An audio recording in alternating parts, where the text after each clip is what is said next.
Oni su mali, brzi i imaju najopasniji posao na svetu. Tamo gde najveći predatori beže, oni jurišaju. Suočavaju se sa najotrovnijim zmijama planete i skoro uvek pobeđuju. Upoznajte malog ratnika lavljeg srca, mungosa. Mungos je mala, vitka životinja koja izgledom podseća na kunicu ili tvora.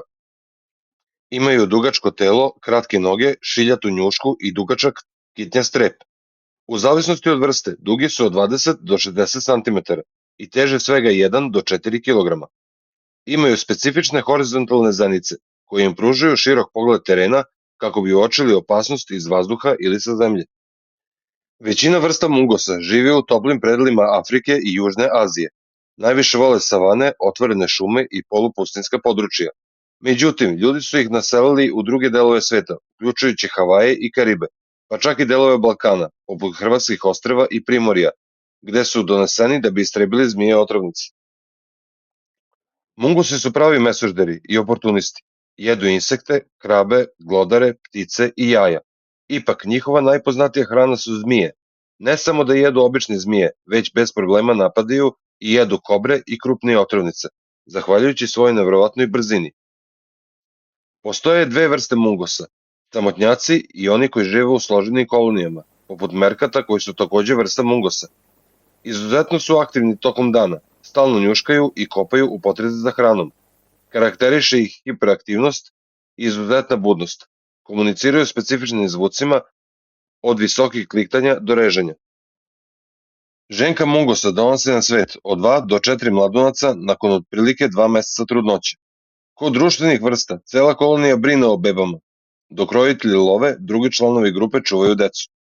Mladunci već sa 2 meseca kreću u lov sa odraslima, gde kroz igru uče najvažniju lekciju, kako izbeći smrtonosni ujed zmije. Mungosi imaju jedinstvenu genetsku mutaciju. Njihovi receptori u mišićima su otporni na neurotoksični otrov kobre. Čak i ako ih zmija ujede, otrov ne može da se veže za njihove ćelije, pa mungosi najčešće prođu samo sa lakšom vrtoglavicom. Mungosi se u borbi oslanjaju na reflekse koji su među najbržima u životinjskom svetu. On bukvalno pleše oko zmije, izbegava njene napade i zamare je dok ona potpuno ne malaksa, a onda joj zaduje smrtnosni ugrid u lobanju. Njihovo krzno je izuzetno oštro i grubo. Kada se bore sa zmijom, oni nakostrče dlaku, pa zmijski očnici često pogode samo prazan prostor između dlaka, ne dotičući kožu. Kada su ih ljudi naselili na Havaje da kontrolišu populaciju pacova, nastoje problem. Pacovi su aktivni noću, a mungosi danju. Umesto pacova, mungosi su počeli da jedu endemske ptice i njihova jaja, zbog čega su danas proglašeni za štetočine.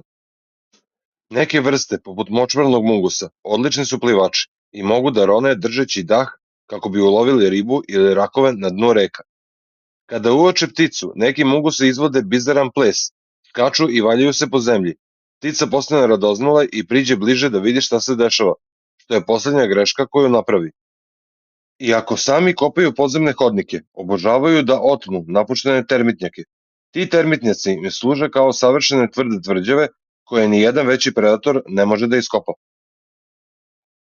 Mungos je dokaz da veličina u prirodi ne znači ništa ako imate hrabrost, brzinu i oštar um. Oni su istinski superheroji životinjskog carstva koji drže ravnotežu tamo gde caruju najopasnije otrovnice.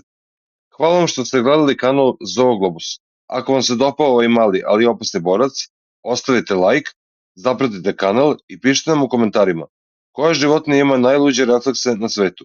Vidimo se u novoj divljoj priči.